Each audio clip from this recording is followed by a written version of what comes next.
সম্মানিত সাংবাদিক বন্ধুগণ, আসসালামু আলাইকুম ওয়া রাহমাতুল্লাহ। আমরা সবাই অবহিত, জুলাই গণ অভ্যুত্থানের প্রেক্ষাপটে ধারাবাহিক প্রক্রিয়ার মধ্য দিয়ে এ মাসের 12 তারিখ যে নির্বাচন অনুষ্ঠিত হয়েছে, একই সাথে জাতীয় সংসদের নির্বাচন এবং গণভোট অনুষ্ঠিত হয়েছে।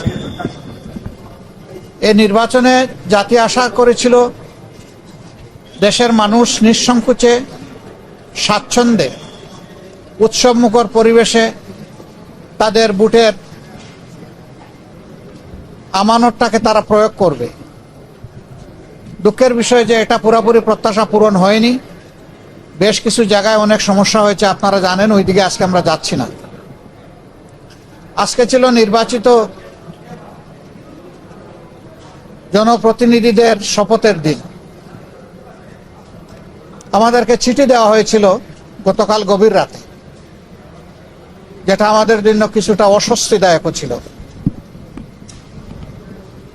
তারপরে আমাদের নাগরিক দায়িত্ব হিসাবে দেশবাসীর প্রতি সম্মান রেখে আমরা এসেছিলাম শপথ নিতে। ইতিপূর্বে বেশিরভাগ ক্ষেত্রেই আমরা লক্ষ্য করেছি একই দিনে একই সময়ে শপথ অনুষ্ঠান অনুষ্ঠিত হতো।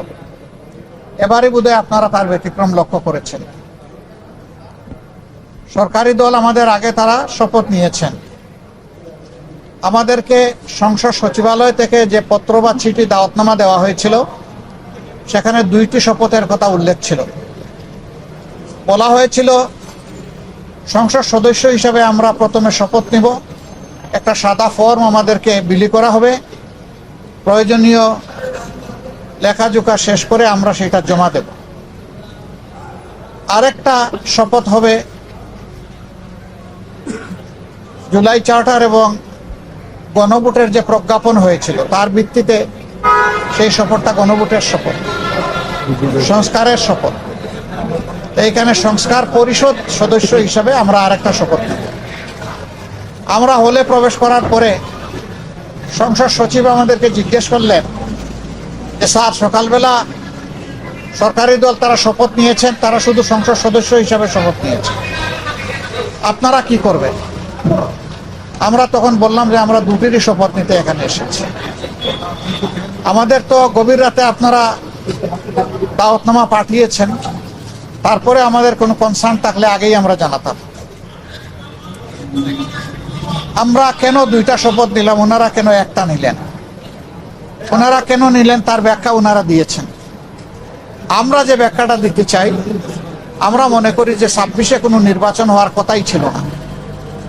এই 26 সালের নির্বাচনটা হয়েছে 24-এর গণ অভ্যুত্থানের কারণে।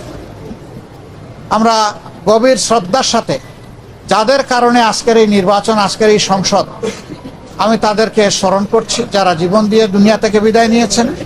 আল্লাহ তাদেরকে শহীদ হিসাবে কবুল করুন। যারা লড়াই করে আহত হয়েছেন, পঙ্গু হয়েছেন, তাদের প্রতি আমাদের গভীর সমবেদনা। আল্লাহ তাআলা তাদেরকে সুস্থতার নিয়ামত দান করুন।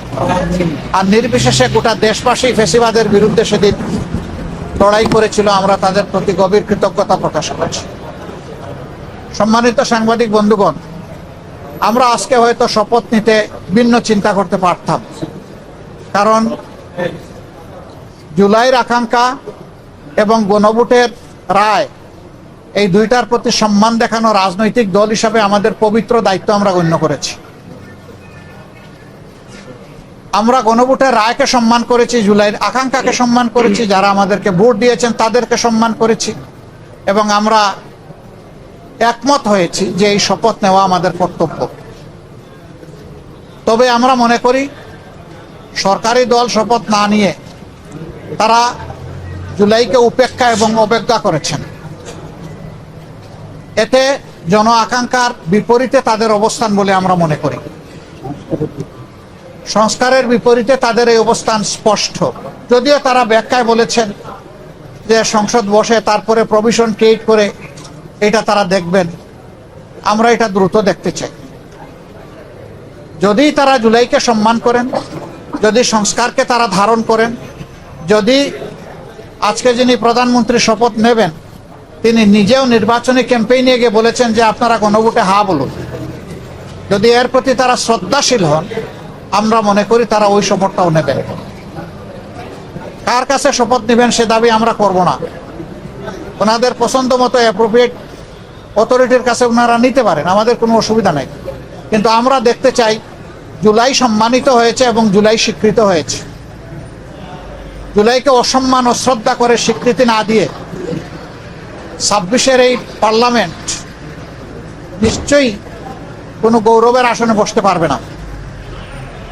আমরা আশা করেছিলাম তারাও শপথ নেবেন দুইটা, আমরাও নিব দুইটা সকালবেলা। তারপরে তারা আমাদেরকে অথরিটির পক্ষ থেকে দাওয়াত করেছিলেন বিকালের অধিবেশনে, যেখানে মন্ত্রী পরিষদের শপথ হবে, সেখানে অংশগ্রহণ করার জন্য। আমরা প্রত্যেকে 3টা করে কার্ডও পেয়েছিলাম, মানসিক প্রস্তুতি আমাদের ছিল, কিন্তু আমরা এসে ধাক্কা খেয়েছি। আমরা আমাদের জুলাই শহীদদেরকে অশ্রদ্ধা করতে পারি না, জুলাই যোদ্ধাদেরকেও আমরা অশ্রদ্ধা করতে পারি না। যার কারণে আমাদের শত ইচ্ছা থাকা সত্ত্বেও বিকালের এই শপথ অনুষ্ঠানে আমরা যে অংশগ্রহণ করতে পারলাম না, আমাদের একটা আফসোসের জায়গা থেকে গেল। আমরা স্বাচ্ছন্দ্যে যেতে পারতাম যদি আমাদের মতো তারাও 2টা শপথ নিতেন, তাহলে আমাদের কোনো ধরনের কোনো আপত্তির জায়গা থাকতো না। আজকে আমরা যারা শপথ নিয়েছি, আমরা নির্বাচনী প্রক্রিয়ার সময় জামাতে ইসলামীর পক্ষ থেকে বলেছিলাম যে আমাদের কেউ যদি সংসদ সদস্য নির্বাচিত হন অথবা আমরা যদি সরকার গঠন করি কেউ মন্ত্রী হন, তাহলে আমরা সরকারি প্লটের সুবিধা নেব না এবং ট্যাক্সবিহীন গাড়িতে আমরা চড়ব না। আমরা আজকেও আবার পুনর্ব্যক্ত করছি, আমাদের এই সিদ্ধান্তে আমরা অবিচল এবং অটল। আমরা এটা নিব না এই সুবিধা। এছাড়া বাকি কতটুকু না নিয়ে পারা যায় সেটাও আমরা দেখব। আমরা সরকারি দল হতে পারি না, এই নিয়ে আমাদের কোনো আফসোস নাই। আমাদের আফসোসের জায়গা পরপর 3টা নির্বাচন ধ্বংস হয়ে যাওয়ার পরে জাতি বড় আশা করেছিল, যেভাবে উৎসবমুখর পরিবেশে তারা অনেকে ভোট দিয়েছেন, ঠিক তাদের ভোটের প্রতিফলনটা হবে যখন ফলাফল প্রকাশ হবে। কিন্তু সেখানে অনেক কিছু ঘটেছে, সেটা অন্য এক সময় আমরা বলবো। যার কারণে জাতির এই উৎসব ফল প্রকাশের সাথে সাথে মিলিয়ে গেছে। তারপরেও আমাদের পক্ষ থেকে আমরা বলতে চাই, আমরা দেশকে ভালোবাসি। দেশ এবং জনগণের ভালোর জন্য সরকারও যদি কোনো উদ্যোগ নেয়, আমাদের সমর্থন তারা পাবে। কিন্তু যদি আমরা দেশ এবং জনগণের স্বার্থের বিপক্ষে কিছু দেখি, তাহলে আমরা জনগণের হয়ে এই জনস্বার্থ বিরোধী কাজের বিরুদ্ধে আমরা লড়াই করব, আমরা প্রতিরোধ গড়ে তুলব ইনশাআল্লাহ। এবং সেটা জনগণের জন্য, জনগণকে সাথে নিয়ে। আমাদের এই ক্ষেত্রে নীতিমালা একেবারেই স্পষ্ট, তাওয়ানু আলাল বিররি ওয়াত তাকওয়া ওয়ালা তাওয়ানু আলাল ইসমি ওয়াল উদওয়ান।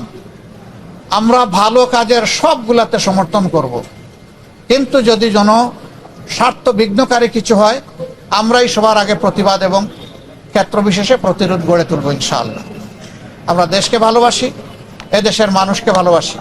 আমরা এই শপথ না নিলেও পারতাম, অনেক কিছু হয়েছে আমাদের সাথে, কিন্তু আমরা চাই ক্রমান্বয়ে গণতন্ত্র তার প্রাতিষ্ঠানিক রূপ পাক। এই রূপে ফিরে আসতেই হবে, এর কোনো বিকল্প নেই। এই জন্য আমরা শত কষ্ট থাকা সত্ত্বেও আমরা সংসদে অংশগ্রহণ করছি এবং ইনশাল্লাহ আপনারা দোয়া করবেন আমরা যেন দেশ জাতির পক্ষে ভূমিকা রাখতে পারি। আমাদের নীতিমালার মাঝে দেশের ভিতরে আমরা চাই প্রত্যেকটি নাগরিক যেন তার নিরাপত্তা নিশ্চিত পায়, দেখতে পায়। মানুষের অর্থনৈতিক মুক্তি যেন আসে, যুবকদের বেকারত্ব যেন দূর হয়, কর্মসংস্থান যেন তৈরি হয় এবং মর্যাদাশীল একটি দেশ হিসাবে পররাষ্ট্র নীতি যেন আমরা নিজেরটা নিজেই আমরা গড়ে তুলতে পারি।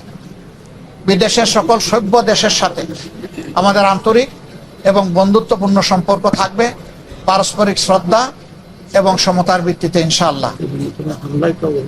আমরা গভীর পরিতাপের সাথে লক্ষ্য করছি, নির্বাচনের রাত থেকে, আগে তো কিছু ছিলই, বিশেষ করে নির্বাচনের রাত থেকে বাংলাদেশের বিভিন্ন এলাকায় ব্যাপকভাবে আমরা এখন যারা বিরোধী দলে আছি তাদের পক্ষে ভোট দেওয়ার কারণে, নির্বাচনী কর্মী হিসাবে কাজ করার কারণে, সমর্থনের কারণে নারী পুরুষ নির্বিশেষে সকলের উপর ব্যাপক হামলা হচ্ছে। আমার জানা মতো সবচেয়ে বেশি হয়েছে হাতিয়ায়, কিন্তু কোনো জায়গায় এটা থেকে বাদ পড়েনি। আমরা সরকারি দলের কাছে দায়িত্বশীল আচরণ আশা করি। আমরা আহ্বান জানাবো, এখনই সেটা বন্ধ হওয়া উচিত। সরকারের জন্য নয়, দলের জন্য নয়, সরকার জনগণের জন্য। এবং আমরা দেখতে চাই যে এই ব্যাপারে দৃশ্যমান পদক্ষেপ তারা নিয়েছেন, এই অবনতিশীল পরিস্থিতির উন্নতি হয়েছে। তারা যদি কোনো ইতিবাচক উদ্যোগ নেন, আমাদের অকুণ্ঠ সমর্থন এবং সহযোগিতা পাবেন। কিন্তু আমরা বলবো যে যদি এই ধরনের কাজ অব্যাহত থাকে, আমরা জনগণের পাশে দাঁড়াবো, একেবারে ফার্ম হয়ে দাঁড়াবো। এখানে আমরা কোনো কম্প্রোমাইজ করব না, কারণ আমরা দীর্ঘ রাস্তা স্বৈরাচারের বিরুদ্ধে লড়াই করে এই জায়গায় এসেছি। বিশেষ করে আমাদের যুব সমাজ, তারা যে ঐতিহাসিক ভূমিকা পালন করেছে, সেই যুব সমাজ এখনো বাংলাদেশে আছে। আমরা সেই যুব সমাজের প্রত্যাশা পূরণে অঙ্গীকারবদ্ধ। তারা যে সমতা এবং বৈষম্যহীন ন্যায় বিচার ভিত্তিক সমাজ চেয়েছিল, সেই সমাজ গঠনে আমরা কারো সাথে কোনোভাবেই আপোষ করব না। এ সমাজ গঠন করতেই হবে। যতক্ষণ পর্যন্ত এই লক্ষ্য অর্জিত না হবে, আমাদের লড়াই ততক্ষণ পর্যন্ত চলবে।